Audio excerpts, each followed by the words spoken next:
Okay. Fascinating book. Fascinating book. But let me ask you, let's do the elephant in the room. Sappho. You want to go first? What prompted you to create this particular work? What prompted both of you to create this particular work? Domnica, you want to go first? Yes, Sappho. Yes, that's why Sappho, why now, right? Sappho writes at the beginning of literary history, and she gives voice to the female experience in the world, the relationship between the female emotions and the female body and nature and divinity and women in general and sisterhood and the relationship with the other sex, to female desire, heterosexual desire, as well as lesbian desire. So she encompasses the totality. 2,600 years ago, she encompasses the totality of female experience in exquisite language, poetic language. There's no other poet like her. She was considered in her time one of the greatest poet of her time and has been ever since, at least one of the greatest poetesses of all times. So in our times of a burning world, the burning world that we are in right now, connecting to her work, to her verses, to her universe, felt like a stream of cool crystal water in a scorching desert. And this is why Carol and I, who have been for a while so engaged with aspects of environmental destruction, at the crossroads with violence against women, so violence against the earth and violence against the female body, we found answers in Sappho's work and answers for and hope for the recreation of the world, for new beginnings. And this is at the basis of our inspiration and the reason why we went to Sappho and her verses as inspiration for our play that deals precisely with this very relevant issues of our time, destruction of our ecosystems of Mother Earth and the violence against women. Wow. So I'd like to add on to some of that and speak to some of that. So yeah, we've done a lot of work together. I've staged some of Domnica's plays in the past. Usually they're satirical works dealing with very timely, critical issues. And we both love Sappho. It's so weird that only, her work, there's only one poem that's left in whole that we have. Everything else of hers is in fragments. And so we've introduced Sappho into our play as part of an experience that gives characters hope. We don't tell the audience if she's really there or if it's just a figment of one of the characters' imaginations.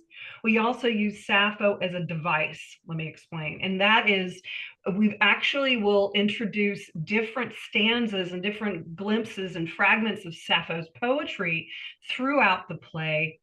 And we've asked the director to make it a bigger, embellished, larger sound, whether Sappho's actually standing on stage when the words are spoken, or there's some kind of echo in the room, or some amplification to the voice. But for instance, one of the first things that Sappho says is, "Although they are only breath, words which I command are immortal." I mean, I got chills, just those two lines. They're so powerful to think about what she created 3,000 years ago, and bringing her back really called to my backstory, my own. What I do is I teach a lot of prehistory, and of course we have to make a lot of guesses in prehistory, and we look at the evidence, we look at the original sources, and Sappho is an original source. Is part of, like, what I believe in prehistory was something, a belief system that existed, whereby, and I stand by these words, and I'm happy to provide plenty of documentation, and that is, nature is a sacred reality. And that is part of my work and my being in this world. I think that's my activism is the rent for being on this planet right now. And so Sappho's work is, like, to Domnica's point, this beautiful drink of water. And, you know, looking at the civil rights movement, when ecofeminism came out, it got tied to a lot of white feminism, a lot of, that's that kind of the whitewashing of white women's needs came before women of color, and that is certainly true. But what we've seen in the last 30 years, as climate disaster has taken its next, completing its steps towards this destruction, is this intersectionality that started to happen. So some of the work that Domnica and I were lucky enough to come across were people of indigenous backgrounds who were starting to speak out about climate change. And if you look at climate activists and climate activism today, there is a very large body of people from the queer community and from this community, that community, as well as the indigenous community, who are helping, like, dominant culture recognize these are the ways we can bring the spiritual to the pragmatic, to the work, to all these places. So Sherry Mitchell is an indigenous lawyer, and, for instance, and she speaks of the destruction of the earth and how it's part of this. We are all experiencing a phantom limb, and that phantom limb is we are all grieving in some way. And this play is about grieving. It's basically about a woman who's building a food garden in a war-torn area while she's also grieving the disappearance of her sister. And so then at one point in the play, we introduce this, and of course it's very fantastical. We introduce, based on Sherry Mitchell's amazing, insights and gifts to us, of what we call the cannibal giant. And the cannibal giant is a human who's in a cape and wearing masks and stepping up and devouring everything. And so it's through these artistic devices we're able to be channeling the very, very powerful messages of current authors as well as Sappho's work. And we really find there is a middle ground to all of this that is united, a continuous line to helping us recognize the reverence of nature and of the earth. Wow. Yes, and to add to that, just a second to continue on this beautiful presentation of Carol's, picking up on Sappho's own verses, words which I command are immortal. Another theme prevalent in our play, and also that resonated very deeply with our own work and our own beliefs, is the confidence that Sappho experiences in the power of her words, of her voice. Words which I command are immortal. 2,600 years ago, she had the confidence that she would speak to us and to all the subsequent generations. So hundreds, centuries and centuries. And she does. In fact, there is a recurrence and a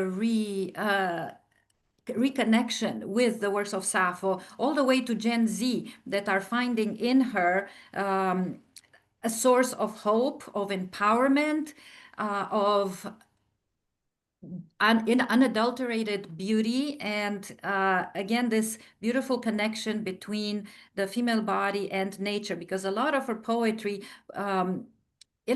portrays the experiences of young women and girls in nature, wearing flowers, picking flowers.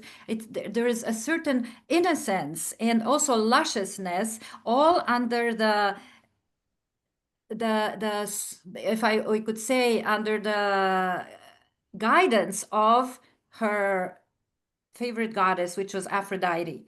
So the golden Aphrodite is a presence that keeps coming back to Sappho. And the one poem, since Carol mentioned that, the one poem that still exists in its integral form, is the one, Hymn to Aphrodite. So this arc, we find ourselves traveling across this arc of history of 2,600 years ago, from the beginning of literary history to all the way now to Gen Z, who are finding a great resonance who's and connection with the works of Sappho. I give you both a lot of credit. I'm speaking to two fellow academics, so I can say this. So many generations think, okay, they're the first ones to experience something. For you to usher back thousands of years to show this is what happened then, this is what happens now. We need to do something about it. I think it's a real wake-up call. It's not like something happened 15 minutes ago. It's about time that we listen to our elders and see what we need to do.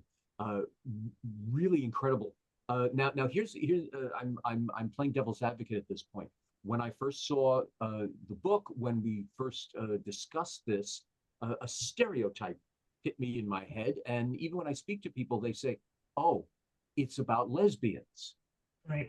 Yet in your descriptions, you're just saying the female, the sexuality with other cultures, with heterosexual. It seems like it's for everyone. Of course, it's yes. Stereotype.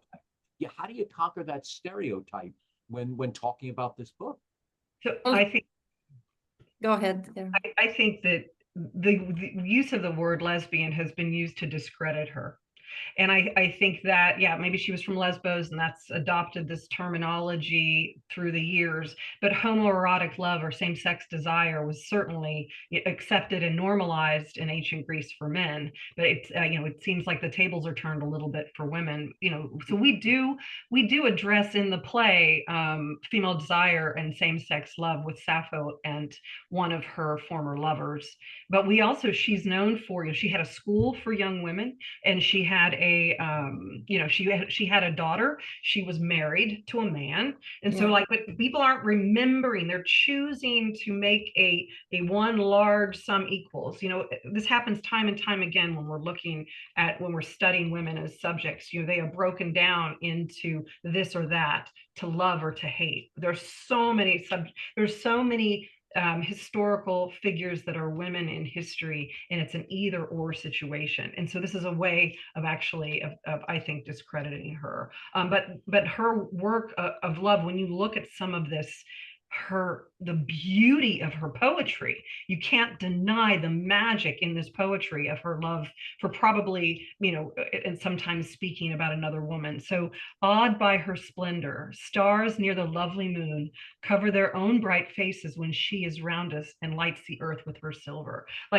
She could be talking about a goddess there, but she could also be talking about one of her lovers, and so she's referring to whoever she is, right? So again, I think this is a way, and it's unfortunate. I do believe there's an element of lesbianism that's beautiful to look at, and we must cherish that. But I think that it has been used to reduce and erase her.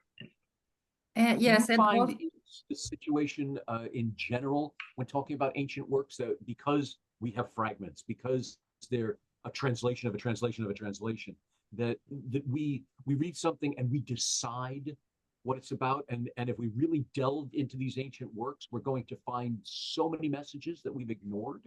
That's really good. So think how they're layered then, Jay. So oftentimes, though, like to Dominica's point, we have this one full poem to Aphrodite. Oftentimes, when we have references to Sappho, the original sources aren't there. Like nobody went ahead and bound or did a scroll or a papyrus of all of her works. So often, Sappho's works are mentioned by other male writers' works. So you've got this layering of history then, where it becomes more and more of a subjective character, a subjective characterization. You don't have going to this direct source. Then again, it's fragmented, and it's always going to be like according to somebody else's opinion. We can look at that with the Romans and the Celts. We can look at this with Cortez and the Mexica. We can look at all of these different ways of how the superior ideological gaze has affected everything. And to get to the marrow of that work, well, just even looking at the poetry in of itself, when we just start break it down to Dominica's point in its simplest light, it's there for us. It's so accessible. It's accessible to us. And for 3,000 years later, for these teeny little lines to give us chills and to make us feel. That's humanity. That's what we're capturing here by honoring Sappho and her memory. Okay, and what I want to continue on that is that really in her poetry, Sappho gives voice to the entire range of female desire, heterosexual, lesbian, just the experience of the woman in the world and having desire that is quite fluid and not necessarily very clearly and rigidly defined. Furthermore, Sappho's life has been sensationalized by critics and over the subsequent centuries to a point where she has been the source of many legends about her, of which many have not been proven, they not have the evidence that they're actually factually true. And the third point to that is that it is in fact known that because of the expression of female desire towards other women in her poems, it was later on during the Middle Ages, the fathers of the church that decided that her poetry was the devil's work. And in fact, the majority of her poems, she's known to have written 10,000 verses, of which only fragments remain and only one full poem. And there was a deliberate destruction beyond the destruction of papyrus due to nature and history and wars and them being submerged in the desert. There was also deliberate destruction of her verses by the fathers of the church, who considered that her work, because of the expression of lesbian desire, and even not just lesbian desire, just overall female sexual desire, and because of the eroticism that is illustrated in her entire work, what we have, that she was considered as dangerous, because she was subversive even in her time. So there is a lot about her that has been wrapped in this sort of either sensationalized or, like you said, stereotyped to one and attached to one label. And it's true, I mean, the word lesbian does come from Lesbos, because Sappho is Sappho of Lesbos. So it comes from the location where she was born, right? And yes, furthermore, she does express desire towards other women, but also other desires. And she she's known to have had a husband or a male lover, and who was the father of her daughter Claes, that she talks about, that she mentions in her poems, and who becomes a character in our play as well. So one of the three women characters in our play is called Claes, and she is somehow connected as a symbolic daughter to the character of Sappho in our play. It's so ironic. I have a crooked smile on as I'm listening to what you're talking about in terms of the location. Okay, the Isle of Lesbos, and so now we have this particular moniker that goes with it. It's so funny. Whenever I tell someone I'm a native New Yorker, they look at me and go, oh, because New York has this reputation, so they think all of us walk around with our fists clenched with all of this. So it's so ironic that you're saying, okay, this all came from location. Do you think now, okay, so now, yes, I say New Yorker and everyone goes like this. It's sort of almost disproving what I'm going to ask now. Do you think we've gotten over it? Do you think we can now open our minds to new thinking, that because we're approaching the dawning of the age of Aquarius? Do you think we're allowing ourselves to read into things, to look at the real reasons of ancient history, as opposed to yes, what the fathers of the church have decided we're supposed to know? Do you think we're smarter now? There's my question. Do you want to go first, Domnica? Uh-oh. Do you think we are smarter now? I teach both modern literature, contemporary literature, world literature, as well as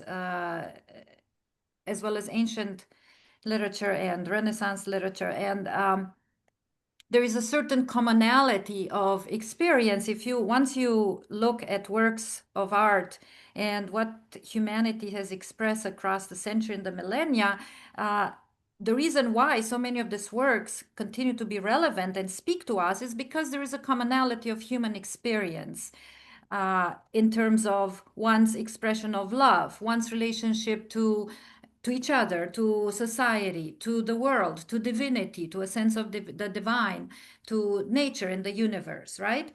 To politics. So that in that way, it, you know, we have this arc of history that connects us through the works of humanity, and particularly literary works and artistic works, to people who lived 2,600 years ago. I think we have maybe overcome a variety of forms of oppression over the centuries, though others are emerging. And of course, our technology, our infrastructures, they are much more advanced. I don't know if we are necessarily smarter. I think in some way maybe we might even be dumber. I was going to say, everything you just said up until the last 5 seconds was far more optimistic than I was going to be. So, can I add on to it? Yeah, sure. I know I'm going to give you a couple of examples in my classrooms. I think, you know, everybody knows about this canon of Homer and Hesiod and maybe a little bit of Sappho, or they've heard of them, but they're using all of these secondary, tertiary sources to get their information. So, for instance, I teach a Greco-Roman class, and and they do not understand how to read the Odyssey. And so for one example is, this is another reason why theater is going to save our humanity, is we're sitting around a table and we're reading the Odyssey and their eyes are glazing over and, you know, they're tilting back in their chairs. And I'm like, all right, stop. And, you know, because if whatever information they're going to get, it's not going to be from that original or semi-original source. Obviously, even Homer didn't have an original source because it would have been oral tradition. We know that, right? He just wrote down what he remembered, right? The big cycles, all that. And so instead I break this class up into 3 groups, and I say, go find a scene from the Odyssey and write and perform those scenes. And they had so much fun getting out of their chairs. I don't care how they found it, because the truth is, if they're going to learn about the Odyssey, it's not just from them reading or me yakking at them or trying to explain, kind of like these bits of poetry. If it's not reaching them, if they're reading it, so they're going to YouTube and they're going to study.com and they're going to all these abbreviated spaces for that information, which is somebody else's subjective gaze. So I'm telling them to go, okay, so one group does Circe. Remember when Circe in the Odyssey turns all the men into pigs? Yes. Like, it's brilliant. So that basically they have the woman who plays Circe, she throws all these pink rags at each of the men, and they all squat down and start, you know, oink, oink, oink. And they're like, and they're sliding out of their rolling chairs. And they're like, and then how they, you know, I could go on, right? It was brilliant. It was hilarious. It was cosplay. Even the woman in one group who played Odysseus had the beard and the full regalia, and, you know, and I made them sign a waiver because they even brought little swords in. It was awesome. And so, but that was so unlike anything we would have gotten out of just reading, discussing, here's some prompts, here's the discussion. They couldn't understand it. And that's what's being more and more lost. Who's interpreting this information? How are they interpreting it? And usually people are subjective when they interpret the information. Because we are so divided now, academia, intellectualism, science is all under attack. And it's only going to be the most privileged and affluent who are going to have access to real information. There is a horrible attack, not just on universities and professors, but also on all of these spaces in the world where there is a dumbing down. And if I used to think this is accidental, have and have nots, it feels more and more intentional to me. And so again, Sappho has never been more important for all of the reasons we're talking about today. And because what is our connection, our pipeline to original sources? We have to be able to access that so it becomes the personal. And I still agree with you. Yeah. I still agree with you. And frankly, I'm going to steal your classwork. I'm suffering through Oedipus Rex now with my classes. So yeah, that sounds like a wonderful plan. That get them out of their seats, right? Oh yes, that I only teach through interaction and through performance, even when I don't teach theater, because I think education, Western education, has become very dissociated and alienated from the world, from the actual reality, from the physical reality, and also students from their own bodies. So theater and literature is so important that they are experienced in the body. And I go back to your original questions about the presence of the female body in the sapphic verses as well as in our own play, that we have this three women who are the characters in our play, and they put their bodies on the line. They're building a garden. They have suffered loss. One of them has suffered the loss of her sister due to the genocidal war. But it all happens in mind and body, and this is why it's so important to engage the students in a sort of immersion, full immersion in the theatrical process, and in absorbing and experiencing literature in a holistic way, in the totality of their beings. And this is why, again, Carol and I, we feel that this play was such a breakthrough for us, and that it has the potential of touching people on a variety of levels because of the layering of the play, because of the layering of the thematics, of the aesthetic that we used, and because it's so deeply connected with very important and burning issues of our time. Yeah. I think it's incredible that you're both utilizing these kinds of production schemes, because please, what we're doing now is considered up close and personal in this generation, and that can't be the case. I don't know if you go through it. I go through it every day, where I'll meet someone and we take this moment and we look them up and down, because we're not used to seeing a whole person anymore. We're used Yes. to getting text. We're used to getting a little square image, the whole works. Now, let me ask you, you're two brilliant people. How did you two meet? How did you come together and say, "Hey, I have an idea. Let's SAPPHO'S Garden." How did you meet? How did this all form? I went back. Through theater. We met through theater and through a scholar who like over a decade ago, 12 years ago, connected us because she thought that we would have a lot in common due to our work, our theatrical work. Carol had been receiving these prizes with her series of monologues, The Goddess Diaries, and I had been writing plays that deal with immigrant experience and who portray very powerful female characters who are the creators of their own journeys, of their own lives, and who tell their stories in their own voices. So indeed, it was love at first sight with Carol and I, intellectually, emotionally, artistically, and since then we've been collaborating continuously on so many different projects. So yes, then Carol generously picked up some of my plays over several years. She did beautiful productions and stage readings at George Mason University or in Stanton. I invited her at my theater symposium at Washington and Lee. She presented her beautiful parts of her monologues from the Goddess Diaries. So it has been this continuous back and forth that has, over the years, really sustained us and has been, for me, very much often a source, a strategy, and a source of survival and joy and empowerment. And I see us just going on and continuing to co-create. This play, the co-writing of this play, is the first work that we truly co-wrote, co-researched, co-created together during the summer of 2022, which was still sort of a COVID summer.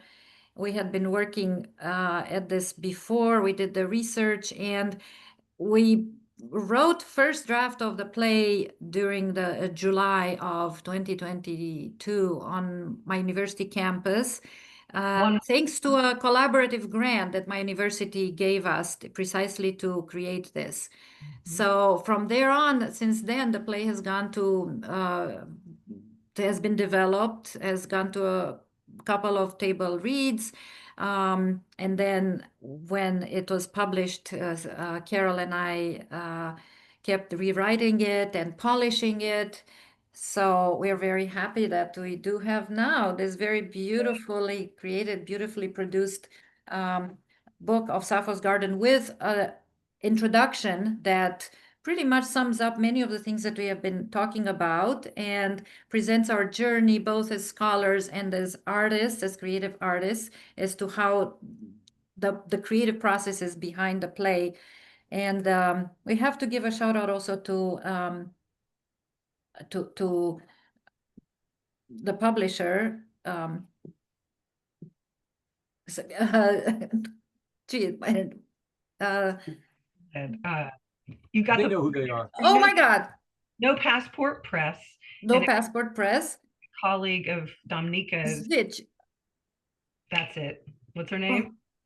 Switch. Find it. Savitch. Caridad Savitch. Caridad Switch. Oh my goodness, how could it be? Caridad Switch, yes, who just was actually recently inducted into the American College of Theater Fellows, together with people like Joan Lipkin and the widow of August Wilson. So yes, she has created this beautiful series called No Passport Press, in which she, through which she has been publishing for over a decade, works that are more experimental, feminist works, international works of theater. Mm-hmm. That's great. So this is a little bit a gist of our connection and our collaboration over the years. And speaking of collaboration, if I can, I don't know how much more time we have to, Jay is our current director, our stage director for Yes. the 16th performance at the Drama Bookshop. Her name is Rachel Tamarin, and she's a New York-based director. She's very nice. Oh, she's a brilliant director. Anyway, and I'll let Domnica speak of her in a second, because Domnica is the one who knows her as founder. Rachel has worked with Domnica in New York for other previous readings. She's currently, I just want to read this out because she just sent over her bio that we're going to be building a program for. She's currently directing Red Monkey Theater's production of Undead, a Dracula story, a poignant commentary on the flawed American healthcare system. And it's playing October 4th through 12th. So there's a little. Yes, and she also directed a showcase of my plays, of my first book of plays published by Caridad Switch called Exile is My Home. She did that 3 years ago, and then production of my play called The Town of Very Nice People, also in New York, and then I brought that at Washington and Lee. So I like to establish, and both Carol and I, to establish this long-going relationships with theater artists, a sort of sisterhood, of artistic sisterhood, and to build on it over the years. And it has worked beautifully for us and has given us a lot of artistic joys and a sense of purpose and meaning and empowerment. That's wonderful. So we brought up the director. Tell us about the whole event, the Drama Bookshop. When, where, what are we going to see when we get there? Yes, so we're going to have at the Drama Bookshop on October 16th at 7 p.m. or 7:30. What is it, Carol? 7:30. Doors open at 7. 7:30, yes. 7:30 at the Drama Bookshop in Midtown in New York. There's going to be a developed stage reading of several scenes from our play, about 40-minute reading, and then 20 minutes for Q&A, a little bit of introduction. We're going to have some, so Rachel Tamarin is directing the stage reading, and we're very lucky to have the lead role of Claudia, the character of Claudia, played by now celebrated actress Tiasha Ferme, New York-based Tiasha Ferme, who just finished an incredible production of My Marlene, inspired by the actress Marlene Dietrich in Edinburgh at the big theater festival in Edinburgh. So, and she also acted the lead role in the play that I just mentioned, directed also by Rachel Tamarin, The Town with Very Nice People. So she's on the rise. She's a new New York acting star, and her work has received very glorious reviews from in the profession, in the industry. So we're very happy about that. And then the other cast, the rest of the cast is wonderful. I've worked with some of them before. We've worked with them, who are also New York-based actors. So it's all professionals, wonderful New York professional actors. So let's give, you can go through Eventbrite, but you can go to the Drama Bookshop website. Tickets are now on sale, and there's a very limited seating. I think there's 50 seats, and this is a staged reading, but I don't know how much wiggle room there is for that, but tickets are on sale now, and I think you can go to, and the event is free, but they're asking you that you buy our little publishing. So the ticket actually is the purchase of the book. The purchase of the book, which is $10. Hold on, and then after the reading, I think there will be a Q&A. Am I right? Yes, there will be. Yes, there will be a Q&A. The event's about an hour long, and I think that's more than even that. Not only are we having like, and I think this is amazing. You're giving us a stage reading. You're giving us dissertations on this. There's going to be a Q&A afterwards. And yes, you buy the book there, and then you're there to sign it. Yes, we'll sign the book. Yes. And it's a beautifully produced book. May I say also that the cover is very appropriate as well, is by Washington, D.C.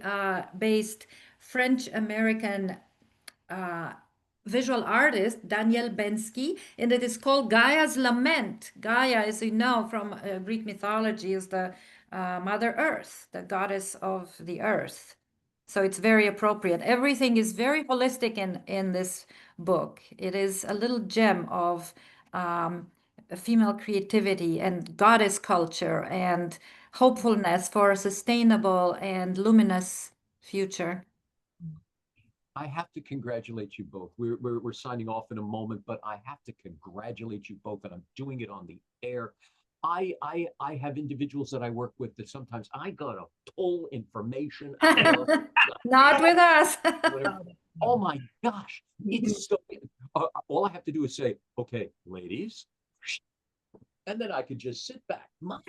The exuberance that comes from you regarding this, the information that's pouring out of you from this, the learning experience of just this, I'm going to come away transfixed from the event itself at the Drama Bookshop, and I'm sure I will not be alone. Awesome. Really great to talk to you, Carol. It's always a pleasure. This is our second foray together, and I'm sure this is not going to be the last. I appreciate you both, and it's absolutely wonderful, and I look forward to seeing you at the Drama Bookshop. Yes, thank you so much, Jay. It's been great working with you, and so wonderful to have a chance to share our ideas with everybody, with the public. I hope we'll have a large audience, because I really think this play, we already presented it last summer as part of the American Association of Theater in Higher Education, the one big gathering of theater in the academia, and it was very well received. Our panel had a full house, and it was, it was one of the ways in which we presented, and we did readings from the play.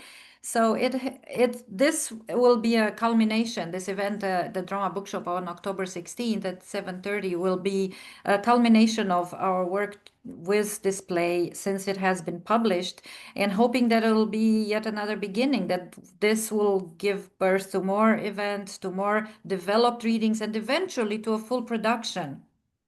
Oh, I am sure it will. And you don't have to convince me about AITHA, the Alliance for Theater and Higher Education.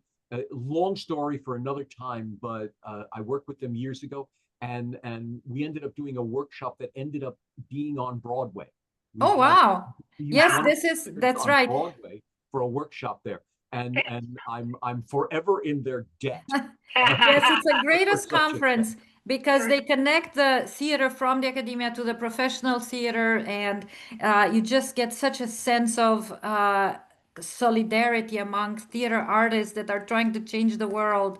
And in small measures, we manage to do it here and there. We change minds, we change hearts. That's our hope, but also I think we have evidence for that from our students, from our colleagues. Little by little, we have to hope. You both are doing that beautifully. You both are changing the world quite beautifully with your work, and I can't wait to see the triumphs that it gives. Thank you both very much. Thank you Thanks so for much, having us. Jay. See you at the drop Thanks, book shop. Carol. Thanks, Domnica. Thanks, Jay. It was a blast. See you Yes, all. it was a blast. Thanks. Bye. Oh, goodness.